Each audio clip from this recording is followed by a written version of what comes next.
In a dramatic showdown between political power and academic independence, US President Donald Trump has once again turned his attention to one of America's most prestigious institutions, the Harvard University. Known for its elite reputation and massive $53.2 billion endowment, Harvard has found itself at the center of a national controversy after refusing to comply with a series of controversial demands from the Trump administration. The result? A freeze on $2.2 billion in federal research funding, sparking debates across the country. So can a wealthy university like Harvard afford to stand its ground? And if it has billions in the bank, then why can't it just pay its own way? Well, as of 2024, Harvard University has an endowment of $53.2 billion.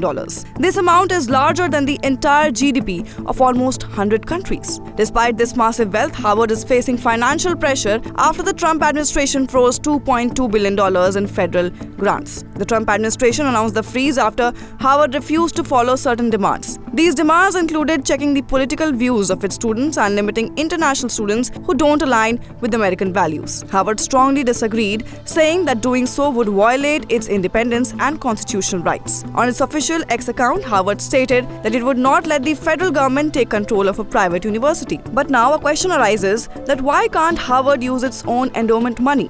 Now, although Harvard's endowment is very large, experts say that it is not easy to use that money freely. Endowments are not like regular savings accounts. Most of the money is invested and only the earnings are used to support the university over time. Also, much of the money is given for specific purposes by donors. For example, donors might give money only for scholarships or a certain research program. There are also legal and ethical rules that limit how endowment money can be spent. According to experts, endowments are like contracts between the donor and the university. At Harvard, about 70% of the endowment earnings go to specific programs. That leaves only about 25% for other uses. If Harvard used this money to cover research costs, it could help for a while, but once it's spent, it's gone for good. Now, as debates heat up, the clash between government power and academic freedom grows sharper, raising deeper questions about control, funding, and independence in the Trump-Harvard standoff. What are your views on this? Do comment and let us know. Till then, keep watching India TV.